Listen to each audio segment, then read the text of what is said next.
मध्याह्न मेरे प्यारे बच्चों, आप सभी का हिंदी कक्षा में स्वागत है। मैं आप सभी की हिंदी मैम अनीमा मैम बोल रही हूँ। आज के इस वीडियो में मैं आप लोगों के समक्ष व्याकरण पाठ्य पुस्तक से एक पाठ काल, जिसे अंग्रेजी में टेंस कहते हैं, आज मैं इस वीडियो के माध्यम से आप सभी को पढ़ाऊंगी। तो चलिए व्याकरण पाठ्य पुस्तक से पाठ काल मैं आप लोगों को विस्तार पूर्वक पढ़ाऊंगी। काल की परिभाषा बताऊंगी, साथ ही साथ काल के कितने भेद होते हैं तथा उन भेदों के भेद उदाहरण सहित मैं आप सभी को भली पूर्वक समझाऊंगी। लेकिन बच्चों, आप सभी को एकाग्रचित होकर के इस वीडियो को देखना है और हर एक लाइन को, हर एक पॉइंट को आपको भली भांति समझने का प्रयास करना होगा। और अब अगर इस वीडियो में कहीं दिक्कत हो तो आप किताब की मदद ले सकते हैं। तो चलिए पाठ शुरू किया जाए। पाठ क्या है बच्चों? हमारा काल, और यह पाठ हमारे सेकेंड यूनिट टेस्ट का एक सिलेबस है। काल, जिसे अंग्रेजी में टेंस कहते हैं। चलिए परिभाषा की ओर चलते हैं। क्रिया के जिस रूप से उसके होने के समय का बोध हो। काल का अर्थ होता है समय का बोध करवाना। पुनः परिभाषा दोहराती हूँ बच्चों। क्रिया के अर्थात क्रिया, जो वर्ब होते हैं ना, उसे कहते हैं क्रिया। वर्ब को देख करके, पहचान करके, पढ़ करके हम समझ सकते हैं कि वह किस काल के तहत है। इसीलिए बार बार क्रिया, मुख्य रूप से क्रिया है यहाँ। क्रिया के जिस रूप से उसके होने के समय का बोध हो, उसे क्या कहते हैं बच्चों? उसे काल कहते हैं। ठीक है। अब देखिए काल के भेद। काल कितने प्रकार के होते हैं? 3 भेद होते हैं। काल के 3 भेद होते हैं, या फिर हम कह सकते हैं काल 3 प्रकार के होते हैं। कौन कौन से? भूतकाल, दूसरा वर्तमान काल, तीसरा भविष्यत काल। ठीक है बच्चों। भूतकाल कहने से क्या समझते हैं? था, थे, थी, अर्थात जो कार्य हो गया था, थे, थी। वर्तमान काल कहने से हम क्या समझते हैं बच्चों? जो अभी वर्तमान समय में हो रहा है, कार्य चल रहा है। उदाहरण ता, ते, ती देख सकते हैं। थर्ड है भविष्यत काल। भविष्यत काल कहने से हम क्या समझते हैं? जो कार्य भविष्य में होगा, अभी हुआ नहीं है। जैसे गा, गे, गी। तो यह था हमारा एकदम संक्षिप्त रूप में मैं बताई परिभाषा। काल के कितने भेद होते हैं? पहला है भूतकाल, भविष्यत काल, तीसरा है भविष्यत काल। भूतकाल थाते थी, वर्तमान काल ताते थी, भविष्यत काल गागेगी।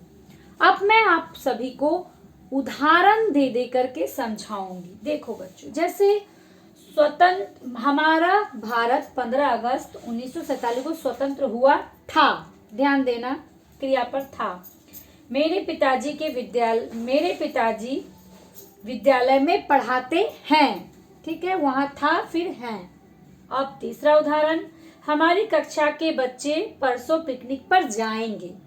इन तीनों वाक्य में देखना बच्चों, क्रिया डिफरेंट है और क्रिया के समय का जो काल है वह भी डिफरेंट है। जैसे हुआ, स्वतंत्र हुआ था, फिर है पढ़ाते हैं, फिर है पिकनिक पर जाएंगे। तो था कार्य हो गया है, पढ़ाते हैं कार्य अभी कंटिन्यू चल रहा है, और पिकनिक पर जाएंगे कार्य अभी हुआ नहीं है, अर्थात बाद में वह कार्य होने वाला है। तो इन वाक्यों में रंगीन पद क्रिया है, परंतु वाक्यों की सभी क्रियाएं एक ही काल अर्थात समय में घटित नहीं हुई है। पहले वाक्य में क्रिया बीते हुए काल में हुई थी, दूसरे वाक्य में क्रिया चल रहे समय में हो रही है, और तीसरे वाक्य में क्रिया आने वाले समय में होगी। तो क्रिया के होने के समय को ही काल कहते हैं। काल के 3 भेद होते हैं, भूतकाल, वर्तमान काल, भविष्यत काल। ठीक है। अब मैं आप लोगों को विस्तार पूर्वक पढ़ाऊंगी। भूतकाल किसे कहते हैं, वर्तमान किसे कहते हैं, भविष्यकाल किसे कहते हैं। अब ध्यान देते हैं। भूतकाल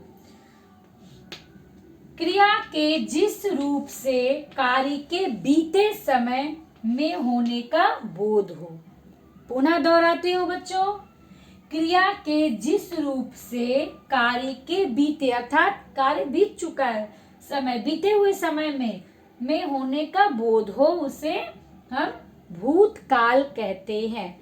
जैसे शाहजहां ने ताजमहल बनाया, माँ ने चित्र बनाया, पक्षी दाना चुगकर उड़ गए। मैं आपके व्याकरण पाठ्य पुस्तक से ही आपको पढ़ा रही हूँ। उपयुक्त वाक्यों में रंगीन शब्द जो है क्रिया के बीते समय के होने का बोध करा रहे हैं, अतः यह भूतकाल की क्रियाएं हैं। अब मुख्य रूप से हम देख सकते हैं भूतकाल के कितने भेद होते हैं। तो बच्चों भूतकाल के 6 भेद होते हैं। भूतकाल के 6 भेद होते हैं बच्चों। कौन कौन से, ध्यान से देखिए। पहला है सामान्य भूतकाल। सामान्य भूतकाल किसे कहते हैं? सामान्य भूतकाल क्रिया के जिस रूप से कार्य का भूतकाल में सामान्य रूप से होने का संकेत मिलता है। जो कार्य भूतकाल में सामान्य रूप में होने का संकेत मिले उसे हम सामान्य भूतकाल कहते हैं। जैसे उदाहरण देखो बच्चों, राहुल ने आइसक्रीम खाई, अर्थात यह कार्य जो है सामान्य रूप से भूतकाल में हुआ है। राहुल ने आइसक्रीम खाई, यह कार्य जो है सामान्य रूप से होने का बोध पता चल रहा है, तो यह हो गया हमारा सामान्य भूतकाल। अब दूसरा है आसन्न भूतकाल। आसन्न भूतकाल किसे कहते हैं? तो आसन्न भूतकाल क्रिया के जिस रूप से कार्य के अभी अभी समाप्त होने का बोध हो। क्या है? क्रिया के जिस रूप से कार्य के अभी अभी होने का बोध होता है, उसे जो है आसन्न भूतकाल कहते हैं। जैसे ध्यान दो बच्चों, माता जी अभी बाजार गई है, अर्थात कार्य जो है अभी अभी वह कार्य संपन्न समाप्त हुआ है, इसीलिए कहते हैं माता जी अभी बाजार गई। यह हमारा उदाहरण आसन्न भूतकाल का है। गौ नंबर है पूर्ण भूतकाल। देखिए पूर्ण भूतकाल किसे कहते हैं? भूतकाल की जिस क्रिया से यह सूचित होता है कि कोई कार्य भूतकाल में कार्य जो है बहुत पहले हो चुका था। पुनः दोहराती हूँ, पूर्ण भूतकाल किसे कहते हैं? भूतकाल की जिस क्रिया से यह पता चले कि कोई कार्य बहुत पहले ही समाप्त हो चुका है, उसे कहते हैं पूर्ण भूतकाल। जैसे बच्चों उदाहरण देखो, अभिनव खाना खा चुका था। इस वाक्य में हम क्या देखते हैं कि वह खाना खाने का कार्य बहुत पहले कर चुका था। और इस प्रकार के उदाहरण से हम और भी आसान से पहचान सकते हैं कि यह पूर्ण भूतकाल है। क्या है टेक्निक? देखो, वाक्य में जब भी वाक्य समाप्त होता है रहेगा चुके थे या चुका था। इस प्रकार के वाक्य अगर रहे तो आंख बंद करके समझ जाना बच्चों, वह पूर्ण भूतकाल। ये मैं टेक्निक बता रही हूँ पहचानने का। अब है घ नंबर चौथा है अपूर्ण भूतकाल। अपूर्ण भूतकाल किसे कहते हैं बच्चों? क्रिया के जिस रूप से हमें यह पता चले कि कार्य भूतकाल में तो प्रारंभ हो चुका है। ठीक है, कार्य जो है भूतकाल में प्रारंभ हो चुका है, लेकिन हो चुका था, लेकिन वह कार्य अभी पूर्ण नहीं हुआ है। नहीं देंगे, अगर देंगे तो आप लोग कंफ्यूज हो जाओगे। कार्य जो है शुरू तो हो चुका है, प्रारंभ हो चुका है, परंतु अभी वह पूर्ण नहीं हुआ है। इसी को कहते हैं अपूर्ण भूतकाल। ध्यान देना बच्चों, उदाहरण आपको स्पष्ट हो जाएगा। जैसे नरेंद्र खेल रहा था, खेलने का कार्य तो वह शुरू कर दिया है, लेकिन वह अभी भी चल रहा है। ठीक है, वह कंटिन्यू चल रहा है। इस प्रकार के उदाहरण जो है अपूर्ण भूतकाल के अंतर्गत आते हैं। जैसे इसको पहचानने का ट्रिक क्या है? वाक्य में रहेगा रहा था, रहे थे। इस प्रकार के अगर वाक्य रहे जिसमें रहा था, रहे थे है, वह क्या होगा बच्चों? अपूर्ण भूतकाल होगा। अब 5वां नंबर देखते हैं बच्चों हम लोग, संदिग्ध भूतकाल। संदिग्ध भूतकाल किसे कहते हैं? संदिग्ध भूतकाल क्रिया के जिस रूप से कार्य का भूतकाल में करने अथवा पूरा होने पर संदेह प्रतीत होता है। पुनः दोहराती हूँ, क्रिया के जिस रूप से कार्य का भूतकाल है, जो कार्य का भूतकाल में करने का पूरा होने पर संदेह प्रतीत होता है, अर्थात वह कार्य पूर्ण नहीं होता, उसमें संदेह छिपा होता है, इसे हम कहते हैं संदिग्ध भूतकाल। अब हम लोग उदाहरण देखेंगे बच्चों, जैसे रोहित खेल चुका होगा। इस वाक्य में देखिए, चुका होगा तो है, क्रिया क्या है? खेल। तो क्रिया के ही समय का बोध कराता है काल। रोहित खेल का कार्य कर चुका होगा, इसमें संदेह छिपा हुआ, कर भी सकता है, नहीं भी कर सकता है। खेल खत्म हो भी सकता है, नहीं भी हो सकता है, खेल चुका होगा। इसीलिए कहते हैं कि कार्य का भूतकाल में करने पर, पूरा होने पर संदेह छिपा हुआ होता है, उसे संदिग्ध भूतकाल कहते हैं। अब छठवां अंतिम भूतकाल के 6 भेद में बताई थी, यह छठवां है हेतु हेतु मद भूतकाल। ये हेतु मद भूतकाल क्या है? परिभाषा देखते हैं, जिस क्रिया से यह जाना जा सके कि कार्य जो है भूतकाल में तो हो रहा है, जिस क्रिया से हम यह पता कर सके कि कार्य जो है भूतकाल में हो रहा है, हो सकता था, परंतु किसी अन्य कार्य के ना होने के कारण वह कार्य नहीं हो सका। कैसे स्पष्ट होगा बच्चों? जब मैं आप लोगों के समक्ष उदाहरण रखूंगी। देखो, ध्यान दीजिए, जैसे कपिल पढ़ता तो पास हो जाता।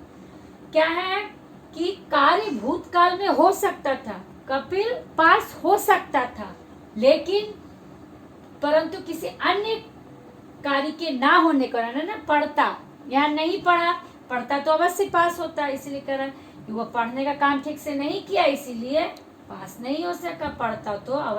पढ़ता तो पास होता। क्या है कि कार्य अन्य कार्य के ना होने के कारण, अर्थात कार्य के ना होने के कारण जो है वह उसका कार्य नहीं हो सकता है।